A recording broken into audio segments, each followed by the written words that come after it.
Everyone, अगर आपको भी क्लास 12 केमिस्ट्री पढ़ना है लेकिन आप उसको पढ़ने से डरते हैं बिकॉज आपने क्लास 11th में जो है ठीक से चीजें नहीं करी थी, तो अब आपको लगता है कि यार पहले मुझे क्लास 11 जाके कवर करनी पड़ेगी, अदरवाइज मुझे क्लास 12 ठीक से समझ नहीं आएगी। Then this video is for you. इसमें हम पढ़ने वाले electrochemistry lecture 1 and trust me on that, आपको जितना भी आता है जैसे भी आता है, आप जीरो पे थे बिल्कुल क्लास 11th में, तब भी आपको ये लेक्चर समझ में आएगा। एंड सो इसी नोट के साथ let's get started. My name is Pooja, welcome to our channel Padhai Likhai with P square and we start with the hashtag start where you stand.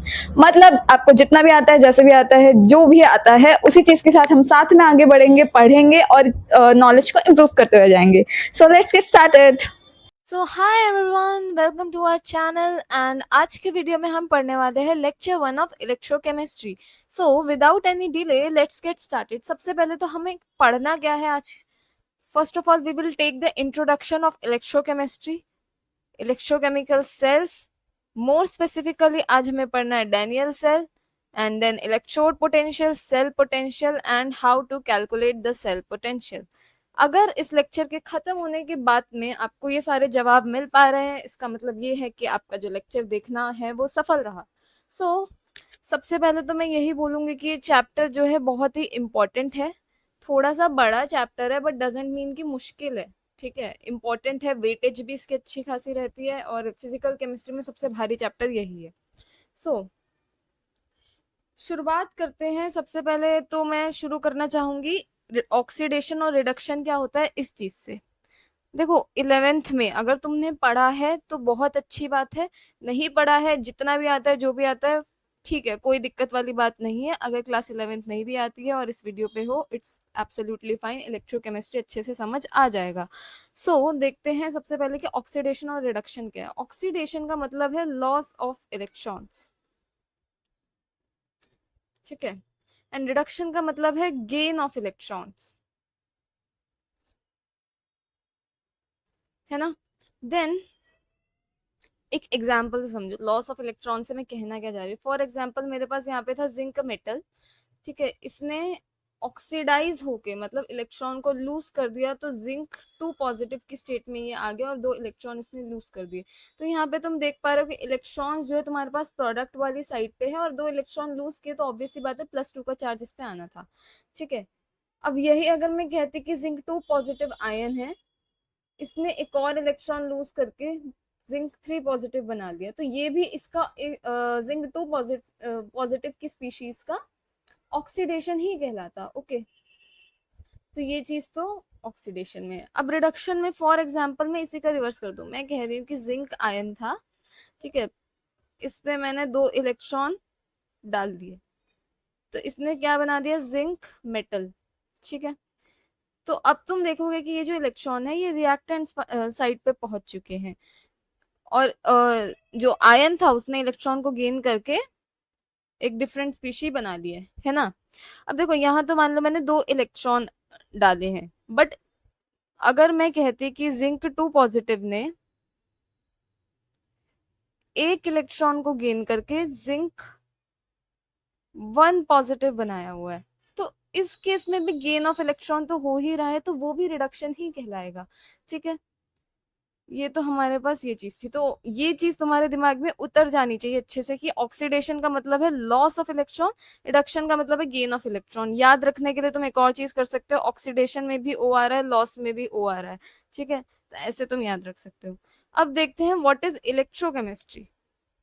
Electrochemistry is basically the branch of chemistry that deals with the conversion of energies.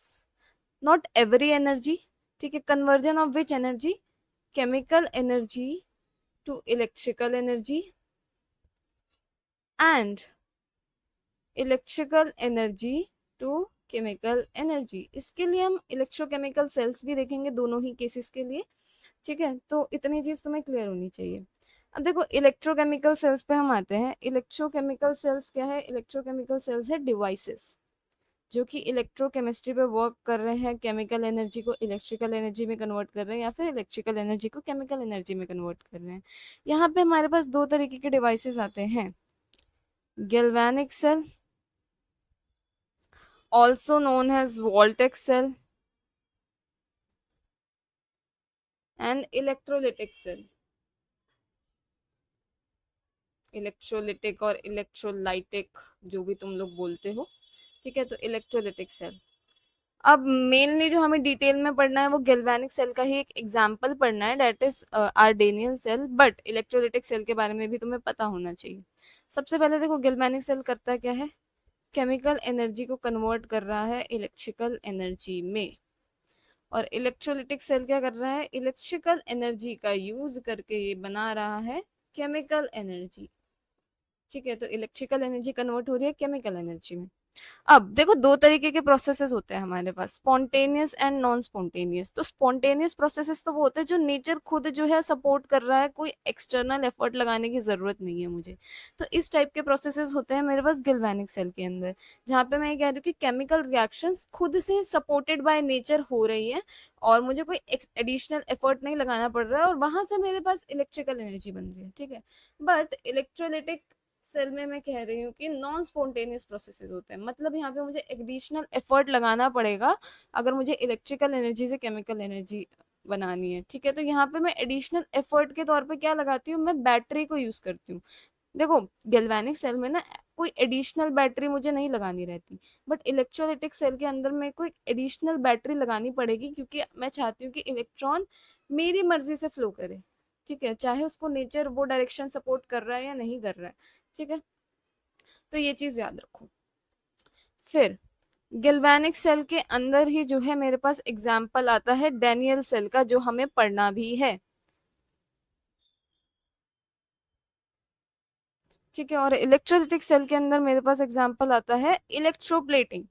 Electroplating क्या है कि किसी एक metal के ऊपर दूसरे metal की layer मैंने चढ़ा दी, for example gold plated jewellery है या सिल्वर प्लेटेड ज्वेलरी है, तो उसके अंदर मैं क्या करती हूँ, मैं कोई भी बेस मेटल, इट कुल भी हो सकता है मैं सिल्वर के ऊपर गोल्ड की लेयर चढ़ा दूं या निकल वगैरह का यूज कर लूँ, ठीक है। तो कोई बेस मेटल के ऊपर मैंने गोल्ड की लेयरिंग चढ़ाई, तो अब उसमें देखो क्या हो रहा है, अगर मैं कह रही हूँ सिंपली तुम इतना समझो कि मेरे को इस तरीके से केमिकल रिएक्शंस करवाने की, मैं चाहती हूँ कि इलेक्ट्रॉन लॉस हो या फिर गेन हो, जो भी मुझे करवाना है, तो मैं तो ये बोलूंगी ना कि गोल्ड तो बहुत ही इनर्ट काइंड ऑफ मेटल है, वो इतने इजीली रिएक्ट नहीं करेगा। तो कैसे कर पा रहा है, क्योंकि मैंने एक एडिशनल एफर्ट लगाया हुआ है, तभी तो ये प्रोसेसेस नॉन स्पॉन्टेनियस प्रोसेसेस है। अब यहाँ पे ना एक और कंसेप्ट आता है गिब्स फ्री एनर्जी का। क्या होती है गिब्स फ्री एनर्जी, ठीक है, जी से इसको हम डिनोट करते हैं, ठीक है। बहुत छोटी सी बात है कि ये टोटल एनर्जी का वो पार्ट होता है जो कि ये बताता है तुम्हें कि कितना यूजफुल वर्क सिस्टम कर पाएगा, ठीक है, यूजफुल वर्क। तो नॉन स्पॉन्टेनियस नहीं, स्पॉन्टेनियस प्रोसेसेस, स्पॉन्टेनियस प्रोसेसेस के लिए जो गिव्स फ्री एनर्जी में चेंज रहता है डेल्टा जी, वो क्या होता है, नेगेटिव। और नॉन स्पॉन्टेनियस के लिए क्या होता है, पॉजिटिव। कैसे होता है, क्यों होता है, ये जानने की आवश्यकता नहीं है इतनी, बट इतनी चीज याद रखो। तो अब देखो इतनी चीज क्यों याद रखनी है, क्योंकि इसको मैं यहाँ से लिंक कर सकती हूँ कि स्पॉन्टेनियस प्रोसेसेस है तो डेल्टा जी क्या रहेगा, नेगेटिव, गैल्वेनिक सेल के अंदर। वेयर एज इलेक्ट्रोलिटिक सेल के अंदर डेल्टा जी क्या रहेगा, पॉजिटिव। ये जो नोट्स है इसका लिंक पीडीएफ का मैं तुम्हें डिस्क्रिप्शन में प्रोवाइड कर दूंगी, तो तुम वहां से देख सकते हो, तो टेंशन लेने वाली कोई बात नहीं है। नाउ अब हम आते हैं अपने गैल्वेनिक सेल पे। गैल्वेनिक सेल में भी हम कौन सा सेल पढ़ने वाले हैं, डेनियल सेल।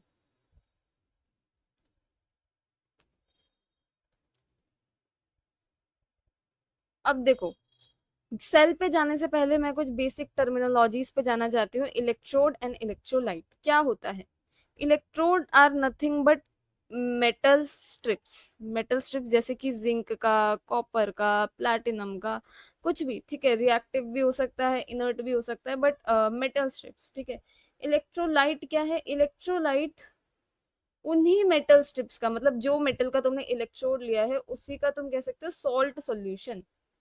सॉल्ट मतलब नमक वाला सॉल्ट नहीं, केमिस्ट्री वाला सॉल्ट। फॉर एग्जाम्पल तुमने जिंक लिया है, तो जिंक के केस में मैं इलेक्ट्रोलाइट क्या लूंगी, जिंक सल्फेट। कॉपर तुमने इलेक्ट्रोड लिया है, तो कॉपर के केस में इलेक्ट्रोलाइट क्या लूंगी, कॉपर सल्फेट, ठीक है। तो ये चीज याद रखना। स्पेसिफिकली अगर मेरा इलेक्ट्रोड रिएक्टिव है तब तो मुझे यही वाले उसी के सॉल्ट सॉल्यूशन लेने होते हैं। इनर्ट के केस में ज्यादा कोई प्रॉब्लम वाली बात होती नहीं है। तो इनर्ट इलेक्ट्रोड हम पढ़ेंगे स्टैंडर्ड हाइड्रोजन इलेक्ट्रोड के अंदर, वहां पे हम यूज करते हैं प्लैटिनम, तो वो चीज हम आगे देखेंगे। ठीक है, अब देखो एक और चीज समझो क्या, कि हमारे पास ना इलेक्ट्रोड में दो तरीके की इलेक्ट्रोड्स होती है, कैथोड और एनोड। ठीक है, अब ये बनती कैसे, ये बनती है इन पे चार्जेस आने से। तो these are nothing but what, charged electrodes. ठीक है, अब ये चार्जेस आते कैसे हैं वो भी हम आगे देखेंगे, बट अभी तुम इतना देखो कि होता क्या है यहाँ पे। देखो हमेशा यूनिवर्सली याद रखना, कैथोड पे रिडक्शन होगा एंड एनोड पे ऑक्सीडेशन होगा। ठीक है, दिस थिंग इज यूनिवर्सल। ये गैल्वेनिक सेल में भी ऐसे ही होगी, ये इलेक्ट्रोलिटिक सेल के अंदर भी ऐसे ही होगी। याद रखने के लिए तुम क्या कर सकते हो, कैथोड के अंदर सी आ रहा है, रिडक्शन में भी सी आ रहा है। ठीक है, और एनोड के अंदर ए आ रहा है, ऑक्सीडेशन में भी ए आ रहा है। ठीक है, और अगर तुम्हें ये चीज याद रखनी है कि गैल्वेनिक सेल के अंदर केमिकल एनर्जी से इलेक्ट्रिकल एनर्जी बन रही है, तो याद रखना कि इलेक्ट्रोलिटिक सेल के अंदर इलेक्ट्रिकल एनर्जी को तोड़ के, इलेक्ट्रोलिटिक लाइटिक, लाइटिक का मतलब क्या होता है तोड़ना, तो उसको इलेक्ट्रिकल एनर्जी की मदद से केमिकल एनर्जी बनाया जाए। तो गैल्वेनिक सेल में उसका उल्टा होगा। ठीक है, तो ये चीज तो होगा याद रखने के लिए। अब देखो गैल्वेनिक सेल के अंदर मेरा कैथोड जो होता है वो पॉजिटिव होता है, एनोड नेगेटिव होता है। इलेक्ट्रोलिटिक सेल के अंदर बिल्कुल उल्टा होता है, इलेक्ट्रोलिटिक और लाइटिक जो भी तुम बोलते हो। ठीक है, तो यहाँ पे अगर गैल्वेनिक सेल में कैथोड नेगेटिव है तो इलेक्ट्रोलाइटिक सेल के अंदर, सॉरी गैल्वेनिक सेल के अंदर कैथोड अगर पॉजिटिव है तो इलेक्ट्रोलाइटिक सेल के अंदर नेगेटिव होगा, और गैल्वेनिक सेल में एनोड नेगेटिव है तो इलेक्ट्रोलाइटिक सेल के अंदर पॉजिटिव होगा। ठीक है,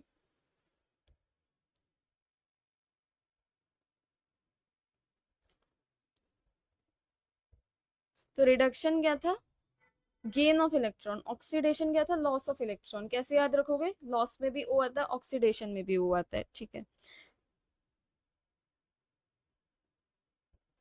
अब देखो आते हैं हम सेटअप पे। सेटअप क्या होता है, सबसे पहले तुम देखो इसको, these are my electrolyte, sorry these are my electrodes. ठीक है, ये दोनों जो तुम देख रहे हो क्या है, इलेक्ट्रोड्स। किस में डिप्ड होगी, इलेक्ट्रोलाइट के सॉल्यूशन के अंदर। ठीक है, तो ये है इलेक्ट्रोलाइट का सॉल्यूशन। ये दोनों इलेक्ट्रोड्स कनेक्टेड है वाया एक वायर के, जो कि इलेक्ट्रॉन फ्लो के लिए कंडक्टर की तरह काम करेगा। ठीक है, अब इतनी चीज याद रखो कि कन्वेंशनली ही हम जो है वो अनोड को लेफ्ट पे लेते हैं एंड कैथोड को राइट पे लेते हैं। ठीक है, तो अनोड यहाँ पे मेरे पास होता है नेगेटिवली चार्ज और कैथोड होता है पॉजिटिवली चार्ज। और डेनियल सेल के अंदर मेरा जो अनोड होता है वो जिंक का होता है, कैथोड होता है कॉपर का। ये चीज याद रखना। ठीक है, अब ये चार्जेस है इन पे कैसे डेवलप हो रहे हैं वो मैं तुम्हें बताऊंगी, सो नो वरीज। बट अभी जितना मैं तुम्हें बता रही हूँ ना उतना याद रखना। अब देखो ये क्या है, ये जो एक इन्वर्टेड यू जैसी शेप में तुम्हें एक ट्यूब दिख रही है, ये क्या है, ये है सॉल्ट ब्रिज। सॉल्ट ब्रिज इसको हम बोलते हैं, और ये होती है एक इन्वर्टेड यू ट्यूब शेप में, सॉरी इन्वर्टेड यू की शेप में एक ट्यूब हम लगाते हैं, तो इन्वर्टेड यू ट्यूब हम इसको बोलते हैं। अब यूट्यूब वो वाला नहीं जिसपे तुम वीडियो देख रहे हो, यूट्यूब एक अपरेटस होता है लैब के अंदर वैसा। ठीक है, जो इस तरीके से होता है, तो हमने तो ऐसे लगाया है ना, तो डेट इज इन्वर्टेड यूट्यूब। ठीक है, दिस इज माई सेटअप। अब देखो मैंने तुम्हें एक और चीज बताई थी क्या, कि मैंने बताया था कि जिस मेटल का इलेक्ट्रोड होगा अगर वो रिएक्टिव इलेक्ट्रोड है ऑफ कोर्स, तो उस केस में मेरा जो इलेक्ट्रोलाइट होगा वो उसी मेटल का सॉल्ट सोल्यूशन होगा। तो मैंने जिंक की एनोड लिए, तो मेरे पास इलेक्ट्रोलाइट क्या होगा, जिंक सल्फेट। कॉपर की कैथोड लिए तो इलेक्ट्रोलाइट क्या होगा, कॉपर सल्फेट। ठीक है, मैं ज्यादा कंजस्टेड नहीं करना चाह रही हूँ डायग्राम, तो अभी के लिए मैं इरेज कर दे रही हूँ, बट नोट्स में मैं कोशिश करूंगी सब इंक्लूडेड ही रहे। ठीक है, ये चलो लिख देते हैं। ठीक है, लिख देते हैं। अब देखो सॉल्ट ब्रिज का फंक्शन क्या है ना, वो मैं तुम्हें आगे थोड़ा सा बताऊंगी, तो अभी सॉल्ट ब्रिज पे मत जाना। अभी देखो हो क्या रहा है, इलेक्ट्रोड इलेक्ट्रोलाइट इंटरफेस पे मेरे पास मेनली दो सिनेरियोज बनते हैं। कौन से दो सिनेरियोज वो बनते हैं? पहला सिनेरियो होता है कि मेरा जो है आयन आए कहाँ से आए, इलेक्ट्रोड से। मतलब मान लो, ठीक है, मान क्या लो, इलेक्ट्रोड अनोड के केस पे क्या होता है, अनोड के केस में मेरे पास हो रहा है कि इलेक्ट्रोड से, फ्रॉम इलेक्ट्रोड मेरे पास आ रहा है जिंक। ठीक है, ये जो जिंक है ये इलेक्ट्रोड में से आ रहा है और ऑक्सीडाइज हो रहा है जिंक आयन में, प्लस में दो इलेक्ट्रॉन में। ठीक है, अब क्या हो रहा है, अब ये जो आयन है ये तो चला जा रहा है किसमें, इलेक्ट्रोलाइट में, और ये जो इलेक्ट्रॉन है ये इलेक्ट्रोड के ऊपर ही रह जा रहा है। उससे हो क्या रहा है कि भाई नेगेटिवली चार्ज होगा मेरा अनोड। मानते हो इस चीज को, तो यहाँ से तो ये चीज प्रूव हो गई कि हाँ अनोड नेगेटिव चार्ज है। ठीक है, तो ये कहानी कहाँ पे हो रही है, कहानी पूरी अनोड के ऊपर हो रही है।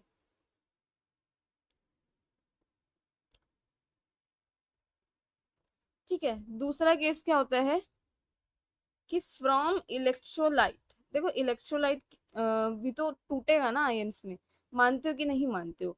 तो कैथोड के केस में क्या हो रहा है,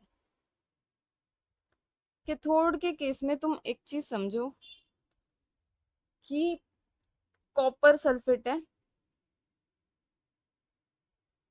ये डिसोसिएट होगा कॉपर टू पॉजिटिव में एंड सल्फेट आयन में। ठीक है, यहां से ये जो कॉपर टू पॉजिटिव है ये मूव करेगा टुवर्ड्स इलेक्ट्रोड, जिसकी वजह से कैथोड के ऊपर, मतलब जो भी इलेक्ट्रोड है उसके ऊपर पॉजिटिव चार्ज आएगा। तो यहाँ से ये चीज भी कंफर्म हो गई कि हाँ मेरा जो कैथोड है वो पॉजिटिवली चार्ज हुआ, और कैसे हुआ, टुवर्ड्स इलेक्ट्रोड कॉपर आयन जो है वो मूव किया। ठीक है, तो ये सिनेरियो मेरा हो गया किसमें, कैथोड के ऊपर। अब देखो एक और चीज ना हो रही है साइमल्टेनियसली, क्या, इलेक्ट्रॉन फ्लो। जब मैं ये कह रही हूँ कि हाँ देखो मैंने कैथोड और अनोड को कनेक्ट करा हुआ है पूरे एक सर्किट से, है ना, अब मैं ये कह रही हूँ कि यार इधर कैथोड पे, सॉरी, अनोड जो है मेरा नेगेटिव चार्ज है, इलेक्ट्रॉन इस पे बैठे हैं, कैथोड मेरा पॉजिटिव चार्ज है, चार्ज सेपरेशन जो है वो डेवलप हो चुका है। तो इलेक्ट्रॉन एक जगह नहीं रुकने वाला, वो जो है वो मूव करेगा ही करेगा। तो कहाँ से कहाँ मूव करेगा, नेगेटिव से पॉजिटिव मूव करेगा, यानी कि एनोड से कैथोड मूव करेगा। तो अब तुम्हें एक और चीज समझ में आनी चाहिए कि यार ये जो दो इलेक्ट्रॉन थे अनोड के ऊपर, ये दो इलेक्ट्रॉन, मेरा ये जो कॉपर आयन बैठा है कैथोड पे, ये लेगा। ठीक है, तो ये क्या बना लेगा, ये बना लेगा कॉपर सॉलिड, मतलब कॉपर मेटल की एक और लेयर डेवलप हो जाएगी कैथोड के ऊपर। ठीक है, इतना सिनेरियो हो रहा है। ठीक है, नेगेटिव पॉजिटिव कैसे चार्ज डेवलप हुआ वो मैंने तुम्हें बता दिया, हो क्या रहा है वो भी बता दिया। अब देखो एक और चीज मैं तुम्हें बोलूंगी, क्या, कि यार ये चीज तो तुम मानते हो ना, कि ये चीज तो तुम भी मान रहे हो कि यार अनोड जो है वो टूट रहा है दीदी। क्यों टूट रहा है, कि यार इसमें इलेक्ट्रोड में से मेरे पास मेटल जो है वो आयन में कन्वर्ट हो रहा है, तो अल्टीमेटली मेटल डिसोसिएट हो रहा है। तो एनोड क्या हो रहा है, थिन हो रहा है, कैथोड क्या हो रहा है, थिक हो रहा है, क्योंकि उसके ऊपर मेटल की लेयर डिपॉजिट हो रही है। ओके, अब मैंने तुम्हें ये भी बता दिया कि यार इलेक्ट्रॉन फ्लो होगा अनोड टू कैथोड, तो ए टू सी क्या होगा, इलेक्ट्रॉन फ्लो करेगा। और कैथोड टू एनोड मेरे पास क्या फ्लो करेगा, करंट, क्योंकि करंट हमेशा इलेक्ट्रॉन की ऑपोजिट डायरेक्शन में मूव करता है। ठीक है, यही मेरे पास पूरा डेनियल सेल का सेटअप है, यही चीजें हो रही है मेनली इसमें। अब देखो हाफ सेल रिएक्शंस होते हैं। हाफ सेल रिएक्शन से सबसे पहले देखो हो क्या रहा है, this is one half cell, this is another half cell, इन दोनों को हम रिडॉक्स कपल्स भी बोलते हैं। ठीक है, ये दोनों हाफ सेल मिलके क्या बना रहे हैं, एक कंप्लीट सेल बना रहे हैं। तो ये जो हाफ सेल है इनको या तो मैं cathode half cell, anode half cell बोल सकती हूँ, या reduction half cell, oxidation half cell बोल सकती हूँ। तो इन पे कुछ अलग सेपरेट रिएक्शंस हो रही है जिनको हम हाफ सेल रिएक्शंस बोलते हैं, जो हमें लिखनी है। तो क्या हो रहा है, सबसे पहले एनोड पे सबसे पहले देखते हैं क्या हो रहा है। क्या था, इलेक्ट्रोड में से जिंक मेटल था जो कि डिसोसिएट हो रहा था, ऑक्सीडाइज हो रहा था इसके आयन में, और जो दो इलेक्ट्रॉन थे वो रह जा रहे थे किस पे, इलेक्ट्रोड के ऊपर, जिसकी वजह से उस पर नेगेटिव चार्ज आ रहा था। ठीक है, ऑक्सीडेशन, सॉरी, अनोड पे क्या हो रहा है, ऑक्सीडेशन, इसलिए इसको ऑक्सीडेशन हाफ सेल भी कह रहे हैं। ठीक है, ये जो इसकी एग्जिस्टिंग स्टेट है ना वो भी लिखना याद से, ठीक है, कि जिंक सॉलिड में एग्जिस्ट कर रहा है, जिंक आयन एक्वस में एग्जिस्ट कर रहा है। ठीक है, कैथोड पे क्या हुआ, कैथोड पे जो है कॉपर सल्फेट से कॉपर 2 पॉजिटिव बैठा था इलेक्ट्रोड के ऊपर। तो मेरे पास देखो इलेक्ट्रोड के ऊपर क्या रिएक्शन हो रही है मुझे वो लिखनी है, इसलिए मैं कॉपर सल्फेट वाली बात नहीं लिखूंगी यहाँ पे। तो मैं सिर्फ इतना लिखूंगी कि कॉपर 2 पॉजिटिव मेरा बैठा था इलेक्ट्रोड के ऊपर, वहां से उसको अनोड से आते हुए मिले 2 इलेक्ट्रॉन, तो वो खुश हो गया। अब उसने एक मेटल की लेयर बना दी, कॉपर मेटल की लेयर। ठीक है, ये हो गए अनोड हाफ सेल और कैथोड हाफ सेल रिएक्शन। अब इन दोनों को जब मैं ऐड करूंगी ना तो मेरे पास बनेगी एक कंप्लीट सेल रिएक्शन। ठीक है, ऐड करना आता है बहुत अच्छी बात है, नहीं आता है तो अभी सीख लो। इतनी सी बात याद रखो कि अगर एक रिएक्शन में लेफ्ट हैंड साइड पे कुछ है और दूसरे रिएक्शन पे राइट हैंड साइड पे वो सेम चीज है, तो दोनों आपस में कैंसल आउट हो जाएगी। अभी तो देखो दोनों तरफ दो दो इलेक्ट्रॉन थे तो मैंने दोनों पूरे कैंसल आउट कर दिए। फॉर एग्जाम्पल मान के चलो एक तरफ 3 इलेक्ट्रॉन है, एक तरफ 1 इलेक्ट्रॉन है, तो उधर से मैं एक एक इलेक्ट्रॉन कैंसल आउट करूंगी, जहां 3 इलेक्ट्रॉन है वहां पे 2 बच जाएंगे। तो इस तरीके से मैं कैंसिल करूंगी। तो और तो कुछ है नहीं इधर कैंसिल होने वाला। तो इधर क्या बचेगा मेरे पास, जो लेफ्ट हैंड साइड पे चीजें हैं उनको एक तरफ लिख दो, और जो राइट हैंड साइड पे चीजें हैं उनको साथ में जो है राइट हैंड साइड पे लिख दो। ये बन गए मेरे पास कंप्लीट सेल रिएक्शन। ठीक है, तो सिंपल। अब होता है यहाँ पे एक और चीज आती है, सेल रिप्रेजेंटेशन। इसमें हम कैसे करते हैं, इसमें हम पूरे सेल को रिप्रेजेंट कर रहे हैं कि कौन सी स्पीशी जो है ऑक्सीडाइज हो रही है, किस स्टेट में ऑक्सीडाइज हो रही है। ठीक है, और कौन सी जो है वो रिड्यूस हो रही है। अनोड हाफ सेल में क्या है, कैथोड हाफ सेल में। इसको एक तरीके से लिखने का तरीका कि अगर मैं पूरा सेटअप नहीं बनाने बैठ सकती बार बार कि बीकर बना रही हूँ, इलेक्ट्रोड बना रही हूँ, तो उसको मैं कैसे रिप्रेजेंट करूँ सेल को। तो लिखने का एक जनरल तरीका क्या होता है, अनोड हाफ सेल, ठीक है, बीच में ऐसे 2 डैशेस आ जाते हैं, इनको हम, ये रिप्रेजेंट करता है किसको, सॉल्ट ब्रिज को। ठीक है, और फिर क्या आता है, कैथोड हाफ सेल। ये एक जनरल तरीका होता है। अनोड हाफ सेल में हमें एक और बार स्लैश लगाना रहता है, और कैथोड हाफ सेल में भी एक और बार लगाना होता है, और बीच में सोल्ट ब्रिज तो है ही जो इन दोनों हाफ सेल्स को कनेक्ट करने का काम कर रहा है। तो अब देखो कैसे होगा। एनोड पे मैंने बोला कि मेरे पास जिंक मेटल था जो ऑक्सीडाइज हो रहा है जिंक 2 पॉजिटिव आयन में। ठीक है, कैथोड पे मैं बोलूंगी कि मेरे पास कॉपर 2 पॉजिटिव था जो कि रिड्यूस होके बना रहा है कॉपर मेटल। ठीक है, तो समझ रहे हो क्या रहा है, जिंक मेरे पास जिंक 2 पॉजिटिव में कन्वर्ट हुआ और कॉपर 2 पॉजिटिव मेरे पास कॉपर में कन्वर्ट हुआ। तो इसको बेसिकली ना हम लिखना चाहे तो हम ऐसे ही लिख रहे हैं एक तरीके से कि इस तरफ जो हाफ सेल रिएक्शन है उसकी रिएक्टेंट स्पीशी, इस तरफ प्रोडक्ट स्पीशी, इस तरफ अगेन रिएक्टेंट स्पीशी, और इस तरफ प्रोडक्ट स्पीशी। ठीक है, यही सिनेरियो होता है। और अगर मुझे इनकी कॉन्सेंट्रेशन पता है, फॉर एग्जांपल कोई गैस है उसका प्रेशर पता है 1 बार है, 2 बार है, या फिर कोई स्पीशी मतलब आयन है तो इसकी कॉन्सेंट्रेशन मान लो मुझे पता है 1 मोलर, तो उसको भी मैं यहाँ पे लिखती हूँ। ठीक है, अभी मुझे जरूरत नहीं है लिखने की तो हम नहीं लिखेंगे। यही मेरे पास सेल रिप्रेजेंटेशन है। फॉर एग्जाम्पल अगर मैंने ना चलो वो चीज मैं तुम्हें समझाऊंगी आगे एसएचई के अंदर कि वहां की सेल रिप्रेजेंटेशन तुम्हें थोड़ी सी अलग देखने को मिलेगी। अभी हम आते हैं सॉल्ट ब्रिज के ऊपर कि सॉल्ट ब्रिज क्या है। क्या था salt bridge, inverted you tube,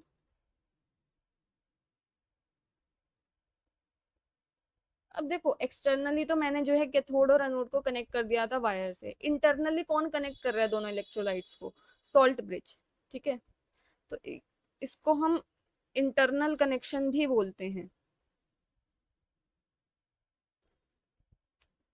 ठीक है, अब देखो खाली नहीं होता ये यूट्यूब, इसके अंदर होते हैं कुछ इनर्ट इलेक्ट्रोलाइट्स। इनर्ट इलेक्ट्रोलाइट्स जैसे कि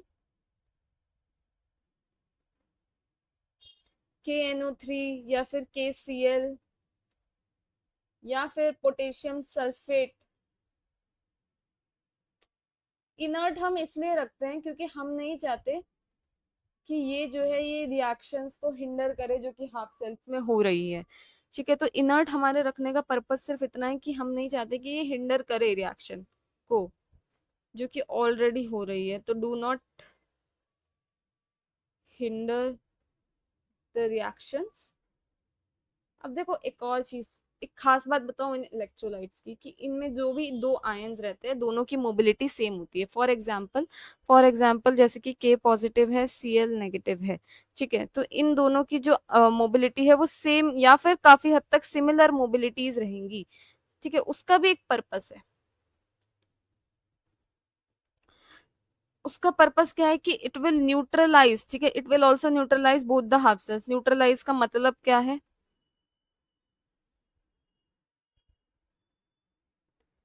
देखो मैंने तुम्हें एक चीज बताई थी क्या, कि इधर वापस आओ, इधर देखो, मैंने तुम्हें क्या बताया था कि जो जिंक आयन था, जब जिंक टूटा तो जिंक आयन कहाँ चला गया? इलेक्ट्रोलाइट के अंदर।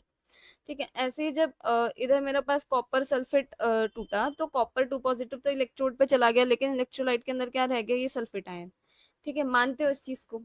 अब अल्टीमेटली एक पॉइंट ऐसा आएगा ना कि बहुत ज्यादा इलेक्ट्रोलाइट के अंदर या तो पॉजिटिव की कॉन्सेंट्रेशन हो जाएगी या फिर नेगेटिव आयन की कॉन्सेंट्रेशन हो जाएगी रिडक्शन हाफ सेल के अंदर। ठीक है,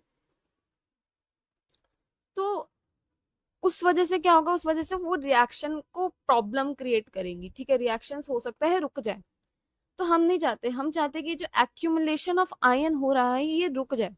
तो इसी के लिए क्या होगा कि फॉर एग्जाम्पल जहां पे बहुत ज्यादा पॉजिटिव आयन जा रहे हैं, ठीक है, मान लो जिंक आयन जो है मेरे पास अनोड हाफ सेल के अंदर बहुत ज्यादा डिपॉजिट हो गया, एक्यूमुलेट हो गया। ठीक है, तो उधर मैं ऑपोजिट आयन भेजूंगी हमारा, जैसे KCl है तो KCl में से जो नेगेटिव वाला है वो चला गया इस तरफ। ठीक है, अब इधर मैंने मान लो कि रिडक्शन हाफ सेल में सल्फेट आयन काफी ज्यादा जमा हो गया था, क्योंकि जो पॉजिटिव आयन था वो तो चला गया था इलेक्ट्रोड की तरफ, बट जो नेगेटिव था वो इलेक्ट्रोलाइट में रह गया था। तो इसको न्यूट्रलाइज करने के लिए ऑब्वियसली मैं ऑपोजिटली चार्ज आयन भेजूंगी अपने इधर। ठीक है, तो ये चीज इस तरीके से ये न्यूट्रलाइज करता है दोनों हाफ सेल्स को, है ना। और इसीलिए मैं चाहती भी हूँ कि मेरे दोनों आयन सेम मोबिलिटी के हो। क्यों? बिकॉज ऑब्वियसली तुम ये थोड़ी चाहोगे कि एक हाफ सेल 5 मिनट पहले रिड्यूस हो रहा है, दूसरा बाद में रिड्यूस, सॉरी, एक हाफ सेल जो है बेसिकली 5 मिनट पहले ही न्यूट्रलाइज हो रहा है और दूसरा आराम से बाद में हो रहा है। मैं तो ये चाहूंगी ना कि दोनों सेम सेम टाइम पे ही न्यूट्रलाइज हो जाए, लगभग लगभग। वो तभी हो सकते हैं जब दोनों आयन सेम टाइम पे पहुंच जाए। तो ये तो मेरे पास था सॉल्ट ब्रिज का फंक्शन। अब देखो एक और यहाँ पे चीज आती है क्या, कि what if external potential is applied. External potential क्या है? मैंने तुम्हें बोला था कि स्पॉन्टेनियस प्रोसेसेस है, अपने आप हो रहे हैं, मेरे को कोई बैटरी वैटरी लगाने की जरूरत नहीं है। अगर मैंने इधर बैटरी लगा दी, ठीक है, एक अलग से और बैटरी कनेक्ट कर दी, तब क्या होगा? तो एक्सटर्नल पोटेंशियल लगाने पे क्या होगा? इधर मैं तुम्हें इनडायरेक्टली एक और क्वेश्चन पूछ सकती हूँ क्या, कि क्या गैल्वेनिक सेल, मेरा जो गैल्वेनिक सेल है वो इलेक्ट्रोलिटिक सेल में कन्वर्ट हो सकता है क्या? तो सोचो इस जवाब का, सॉरी, इस सवाल का जवाब और मुझे बताओ। ठीक है, अब पहला सिनेरियो कि जब मैंने पोटेंशियल लगाया एक्सटर्नल, तो पहला सिनेरियो मेरे पास यही आता है कि मैंने पोटेंशियल, देखो इस जो डेनियल सेल है उसका पोटेंशियल होता है 1.1 वोल्ट्स। आता कैसे है वो तुम आगे खुद कैलकुलेट कर लोगे तो तुम्हें पता लग जाएगा, बट अभी इस बात को समझो कि इसका जो पोटेंशियल होता है वो होता है 1.1 वोल्ट्स। ठीक है, कैसे आ रहा है तुम समझो ना एक चीज। पोटेंशियल देखो, अच्छी बात यहाँ पे यही है कि केमिकल एनर्जी से हमें इलेक्ट्रिकल एनर्जी ही बनानी थी गैल्वेनिक सेल के अंदर, और वो बन गई। तभी मेरे पास जो केमिकल रिएक्शन है उसकी वजह से पोटेंशियल जनरेट हो गया बिना कोई बैटरी लगाए। तो ये एक अच्छी बात है, मेरा जो पर्पस था वो सर्व हुआ है। अब मैंने एक्सटर्नल पोटेंशियल लगा दिया जो इस 1.1 वोल्ट से कम है। तो अगर मैं इसको धीरे धीरे भी बढ़ाऊं, लेकिन अभी भी ये 1.1 वोल्ट से कम ही रहेगा, तब क्या होगा? तब मैं बोलूंगी कि कोई भी चेंज नहीं होगा, जो जैसे चल रहा था वैसे ही चलेगा। करंट की डायरेक्शन सेम रहेगी, इलेक्ट्रॉन की डायरेक्शन सेम रहेगी, गैल्वेनिक सेल अभी भी गैल्वेनिक सेल है, कोई भी रिएक्शन जैसे चल रही थी वैसे ही चलने वाली है। ठीक है, अब जैसे जैसे मैं इसको बढ़ा रही थी, मैंने बोला कि अब जो है ये 1.1 वोल्ट के बराबर आ गया, तब क्या होगा? तब सारी रिएक्शन जो है वो स्टॉप हो जाएगी, करंट जो है वो नहीं आएगा, और ये एक तरीके से बिल्कुल मतलब सेल नॉन वर्किंग स्टेट पे चला जाएगा।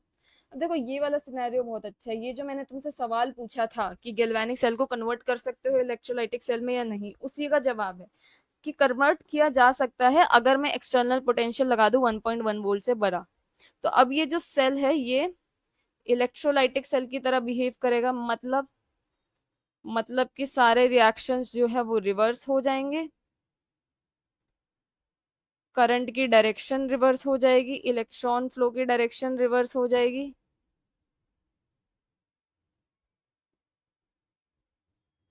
एंड मेरा जो एनोड था जो कि इनिशियली नेगेटिवली चार्ज था वो पॉजिटिव चार्ज हो जाएगा, और जो कैथोड था अ, वो नेगेटिवली चार्ज हो जाएगा। ये बहुत इंपॉर्टेंट चीज है, याद रखना। अब आता है इलेक्ट्रोड पोटेंशियल पे और सेल पोटेंशियल पे कि ये क्या होता है। Electrode potential is nothing but the potential difference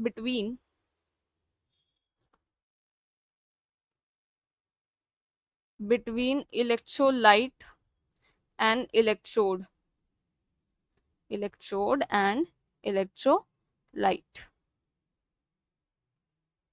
where as cell potential is दोनों हाफ सेल्स के बीच का जो पोटेंशियल डिफरेंस रहता है, मतलब कि potential difference between both the electrodes. तो एक सेल के अंदर पोटेंशियल कहाँ से आ पा रहा है? Because of the potential difference between both the electrodes, कि दोनों हाफ सेल कंट्रीब्यूट कर रहे हैं। ये चीज देखो याद रखना, कई बार डेफिनेशंस में पूछ लेते हैं। डिनोट कैसे करोगे? इलेक्ट्रोड पोटेंशियल को सिंपली ई से डिनोट करते हैं, सेल पोटेंशियल को ई सेल से डिनोट करते हैं। यहाँ पे मेरे पास कुछ और टर्म्स भी आती है स्टैंडर्ड इलेक्ट्रोड पोटेंशियल जैसे। तो स्टैंडर्ड सुनते ही तुम्हारे दिमाग में स्टैंडर्ड कंडीशंस आनी चाहिए कि कॉन्सेंट्रेशन 1 मोलर, गैस है तो प्रेशर 1 बार, टेम्परेचर की हम बात करें तो 298 केल्विन। ठीक है, और किसी भी चीज़ का अगर मुझे स्टैंडर्ड दिखाना होता है तो मैं उसके ऊपर सिंपली ऐसे छोटा सा सर्कल बना देती हूँ, नॉट हम इसे बोलते हैं। ठीक है, ई नॉट। तो ये मेरे पास स्टैंडर्ड इलेक्ट्रोड पोटेंशियल है। सेल ईएमएफ क्या होता है? सेल ईएमएफ होता है कि when no current is drawn from the circuit,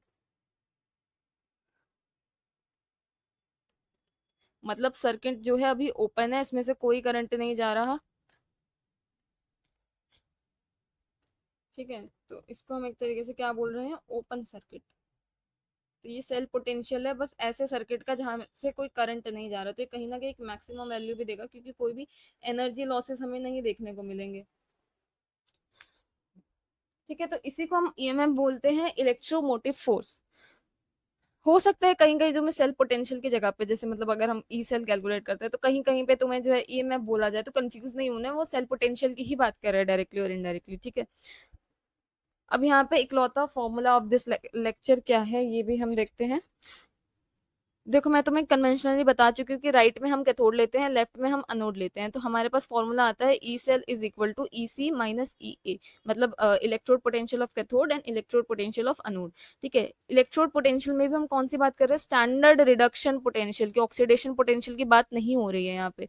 ये चीज पे ध्यान रखना। ठीक है, तो रिडक्शन पोटेंशियल की हम बात कर रहे हैं। देखो कैलकुलेट कैसे करना है, मैंने तुम्हें बताया ही था कि डेनियल सेल पे हमारे पास 1.1 वोल्ट का आता है। ठीक है, आता कैसे ये चीज देखो, रिडक्शन पोटेंशियल, ये फॉर्मूला याद रखना। ठीक है, ई सी माइनस ई ए, मतलब कि electrode potential of cathode, reduction potential, and reduction potential of anode. Zinc के केस में इसकी वैल्यू होती है -0.76 वोल्ट। ठीक है, यूनिट लगाना ना भूलें। एंड कॉपर के केस में इट इज पॉजिटिव 0.34 वोल्ट। ठीक है, जब हम कैलकुलेट करेंगे ई सेल को तो वैल्यू कैसे आएगी? कैथोड में क्या है हमारे पास? 0.34 ई सी। ठीक है, माइनस में, अब देखो ये माइनस अलग है, ये रहेगा ही रहेगा, और ये वाला माइनस अलग है, तो साइन को तुम्हें लेके चलना है, साइन ना भूले। ठीक है, तो 0.34 माइनस माइनस में 0.76, कैलकुलेट कर लो, तुम्हारे पास आंसर आएगा 1.1 वोल्ट्स। तो इस तरीके से इसको अप्लाई करना है। अब देखो, ये चीज याद रखना कि रिडक्शन पोटेंशियल ऑक्सीडेशन पोटेंशियल वाले केस में फिर तुम्हें उसको कन्वर्ट करना पड़ेगा। कन्वर्ट कैसे करते हैं ये भी देख लो। ऑक्सीडेशन पोटेंशियल रिडक्शन पोटेंशियल के बीच में क्या कहानी रहती है कि these are equal in magnitude but opposite in sign. ठीक है, तो जो रिडक्शन इलेक्ट्रोड पोटेंशियल है वो नेगेटिव होगा ऑक्सीडेशन रिडक्शन पोटेंशियल का। इतनी चीज याद रखना। तो क्वेश्चन में क्या दिया है उस पर ध्यान देना, क्योंकि फॉर्मूला अगर मैं डायरेक्ट मतलब ये जो फॉर्मूला है ये वैलिड सिर्फ रिडक्शन पोटेंशियल के केस में बैठता है। अब देखो एक और नोट पॉइंट है, ये एनसीईआरटी में क्वेश्चंस के फॉर्म में भी गिवन है, स्टेटमेंट फॉर्म में भी गिवन है। ठीक है, बैक एक्सरसाइज में जाओगे सीधे सीधे क्वेश्चन दिख जाएंगे कि ईएमएफ ऑफ द सेल हमेशा जो है वो पॉजिटिव होना चाहिए। क्यों पॉजिटिव होना चाहिए? मतलब तभी देखो उस सेल की रिएक्शंस तभी हो रही होंगी। ठीक है, तभी वो सेल एक्चुअल में फंक्शनल होगा और रिएक्शंस उसमें हो रही होंगी। अगर उसका ईएमएफ पॉजिटिव आएगा तो हो सकता है तुम्हें ईएमएफ की वैल्यूज दे दे और बोले कि कैलकुलेट करके बताओ कि ये सेल एक्चुअल में वर्किंग है या नहीं है, या फिजिबल रिएक्शंस है या नहीं है। तो उस केस में जो है तुम्हें ये चीज ध्यान रखनी है कि ईएमएफ ऑफ द सेल हमेशा पॉजिटिव होता है। नेक्स्ट हम आते हैं एसएचई पे। अब देखो एसएचई है क्या, सबसे पहले क्यों जरूरत पड़ी इसकी ये देखो। सबसे पहले तो कि यार देखो सेल पोटेंशियल तो मैंने दोनों हाफ सेल्स के रिडक्शन पोटेंशियल से निकाल लिया था कैथोड और एनोड की मदद से। बट अगर मैं कह रही हूँ मुझे किसी हाफ सेल का पोटेंशियल निकालना है तो क्या मैं कर सकती हूँ? जब तक एसएचई को मैं नहीं कंसिडर करूंगी तब तक मैं नहीं कर सकती। तो हाफ सेल का पोटेंशियल निकालने के लिए मुझे जो है एक रेफरेंस की जरूरत पड़ेगी, क्योंकि उस केस में फिर मेरे को अगर फॉर्मूला लगाना है, समझो ना ये फॉर्मूला देखो, इस फॉर्मूले को लगाने के लिए तुम्हें दो वैल्यूज की चाहिए जरूरत है। तो अगर मैं कह रही हूँ मुझे सिर्फ एक ही वैल्यू है मेरे पास तो मैं कैसे लगाऊंगी ना, तो मुझे एक रेफरेंस के तौर पे दूसरी वैल्यू चाहिए रहेगी।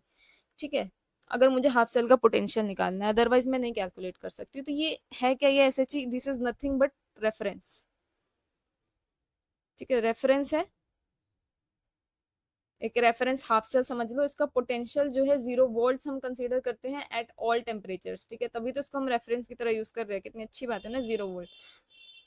स्टैंडर्ड है तो वही स्टैंडर्ड कंडीशन है, 1 मोलर 1 बार। ठीक है, अब देखो इसकी शक्ल देखो। इसमें मैंने तुम्हें बताया है कि इसमें ना इनर्ट इलेक्ट्रोड यूज कर रहे हैं हम। इनर्ट इलेक्ट्रोड यूज कर रहे हैं तो ये तो रिएक्शन में पार्टिसिपेट करेगी नहीं, प्लेटिनम की इलेक्ट्रोड है, इनर्ट है।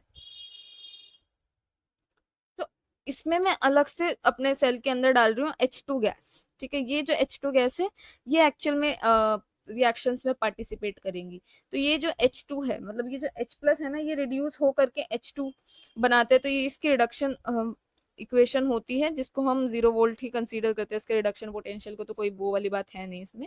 ठीक है, तो अब एक और चीज मैंने तुम्हें बताया, स्टैंडर्ड कंडीशन है तो प्रेशर है H2 गैस किस पे क्या प्रेशर पे हम डालेंगे, 1 बार पे। और जो H प्लस की देखिए, इसमें जो इलेक्ट्रोलाइट होता है ना वो एक एसिड होता है।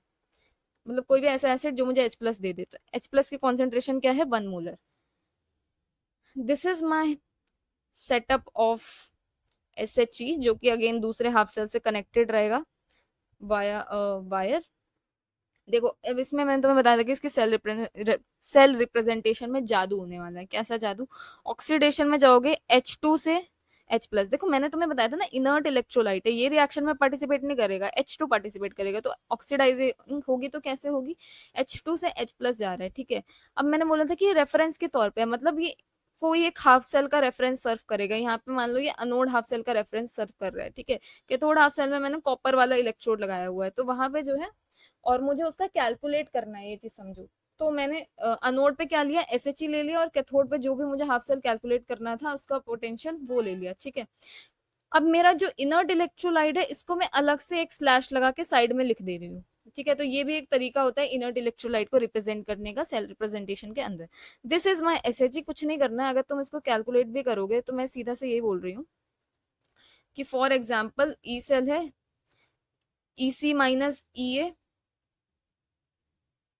ठीक है, सी पे मैंने मान लो ये वाला ले लिया। ठीक है, तो जो मेरा कैथोड वाली रिएक्शन है। ठीक है, तो ई सी ये है, ई ए पे मैंने क्या ले लिया अपना SHE। तो ये क्या है, 0 वोल्ट। तो अब तुम ये चीज समझो कि जो ई सेल है that is equivalent to cathode half cell का पोटेंशियल। यही करना होता है और कुछ नहीं है। सेम चीज तुम अनोड का निकालने के लिए भी कर सकते हो। अब यहाँ पे कुछ हॉट्स क्वेश्चन आते हैं। This is the last part of the lecture. इसमें हमारे पास एनसीईआरटी के क्वेश्चन है, अपने आप में बहुत इंपॉर्टेंट क्वेश्चन है कि इसमें हम ये देखते हैं कि copper does not dissolve in HCl। Why? देखो डिजॉल्व का मतलब समझो। सबसे पहले तो हम बात कर रहे हैं ऑक्सीडाइज होने की। क्यों? क्योंकि अगर तुम डेनियल सेल पे जाओ, ठीक है, डेनियल सेल में हम ये तो देख रहे थे कि अनोड हाफ सेल के अंदर जब ऑक्सीडेशन हो रहा था तो मेरा जो इलेक्ट्रोड था उसका मेटल डिजॉल्व हो रहा था किसमें? इलेक्ट्रोलाइट में, जिसकी वजह से वो थिन हो रही थी। ठीक है, ये बात तुम्हें समझ में आ गई होगी। शायद नहीं समझ में आई ना तो एक और बार सुनना जरा मैंने क्या बोला है। जो मेरा मेटल था वो डिसॉल्व हो रहा था, वो ऑक्सीडाइज हो रहा था, तभी उसमें जो जिंक 2 पॉजिटिव आयन था वो इलेक्ट्रोलाइट के अंदर जा रहा था, है ना। और अल्टीमेटली वो जो इलेक्ट्रोड थी वो थिन हो रही थी, है ना। तो डिसॉल्व का मतलब मैं कहना चाह रही हूँ कि ऑक्सीडेशन की बात हो रही है। अब देखो, अगर मैं रिडक्शन पोटेंशियल्स की बात करूँ तो मैं ये बोलूंगी जिसका रिडक्शन पोटेंशियल ज्यादा है वो रिड्यूस होने की टेंडेंसी ज्यादा रखेगा। अगर मैं दो स्पीशीज को कंसीडर कर रही हूँ और दोनों में से जिसका रिडक्शन पोटेंशियल मान लो ए का ज्यादा है और बी का कम है, तो ए की टेंडेंसी होगी रिड्यूस होने की। और बी, क्योंकि कंपैरेटिवली मैं बात कर रही हूँ, बी का रिडक्शन पोटेंशियल कम है, तो मैं बोलूंगी कि यार ये टेंडेंसी रखता है ऑक्सीडाइज होने की, है ना। जो रिड्यूस होगा वो ऑक्सीडाइजिंग एजेंट की तरह बिहेव करेगा, और जो ऑक्सीडाइज होगा वो सामने वाले के लिए रिड्यूसिंग एजेंट की तरह बिहेव करेगा। उम्मीद है कि ये बात क्लियर होगी। अब देखो, कॉपर का रिडक्शन पोटेंशियल मैं बता चुकी हूँ तुम्हें 0.3 वोल्ट, 3-4 वोल्ट्स, ठीक है। कॉपर का, जिंक का, हाइड्रोजन का और जो डेनियल सेल का पोटेंशियल, ये सारी वैल्यूज तुम्हें याद रहनी चाहिए, ठीक है। हाइड्रोजन का मैं तुम्हें बता ही चुकी हूँ कि 0 वोल्ट हम लेते हैं। अब देखो क्लोरीन का केस क्या है। HCl टूटेगा H पॉजिटिव में और Cl नेगेटिव में। ये जो Cl नेगेटिव है ये ऑलरेडी एक इलेक्ट्रॉन लेके बैठा है, तो इसकी टेंडेंसी नहीं है कि अब एक और इलेक्ट्रॉन ले सके, समझो इस चीज को। तो ये रिड्यूस होने की टेंडेंसी रख ही नहीं रहा, ठीक है। अगर ये रिड्यूस ही नहीं हो रहा तो ये ऑक्सीडाइजिंग एजेंट की तरह भी बिहेव नहीं कर रहा, तो ये तो समझो खेल से ही बाहर है। इसको तो मुझे ज्यादा कुछ करना ही नहीं है। अब मेरे पास बचा कॉपर और हाइड्रोजन। तो कॉपर और हाइड्रोजन में मैं बात करूं कि किसका रिडक्शन पोटेंशियल ज्यादा है, तो तुम बोलोगे कि दीदी साफ साफ दिख रहा है कॉपर का रिडक्शन पोटेंशियल ज्यादा है ना। तो कॉपर टेंडेंसी रखेगा रिड्यूस होने की, ना कि ऑक्सीडाइज होने की। तो उस केस में obviously it does not dissolve in HCl। तो सीधी सीधी तुम एक लाइन में आंसर दोगे कि reduction potential is more than reduction potential of copper is more than of hydrogen, hence hydrogen can not oxidise copper.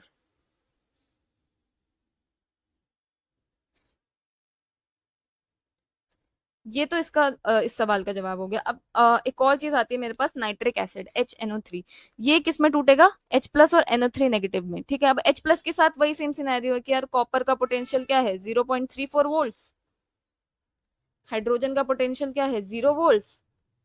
Nitrate ion का भी depending upon multiple factors like concentrated है, dilute acid है, या जो भी है, काफी हद तक पता है इसका 0.85 से लेकर 95, ठीक है, 0.95 वोल्ट्स के बीच में इसका पोटेंशियल लाई करता है, ठीक है। तो ये चीज समझो, मतलब अगेन कॉपर से ज्यादा रिडक्शन पोटेंशियल रखता है नाइट्रेट आयन। अब देखो, अगर मैं कह रही हूँ कि नाइट्रिक एसिड के साथ रिएक्ट कर रहा है कॉपर या इसमें डिसॉल्व हो जा रहा है, इसका मतलब वही सेम चीज है कि कॉपर का ऑक्सीडेशन होना चाहिए, ठीक है। तो अब वही कहानी कि अगर तुम कॉपर और हाइड्रोजन को कंसीडर करके चलो, कॉपर और हाइड्रोजन को कंसीडर करो तो भाई कॉपर तो जीत जाएगा, हाइड्रोजन अगेन ऑक्सीडाइज नहीं कर सकता। बट नाइट्रेट आयन को देखो, नाइट्रेट आयन का केस क्या है कि बहुत ज्यादा रिडक्शन पोटेंशियल है एज कम्पेयर टू कॉपर।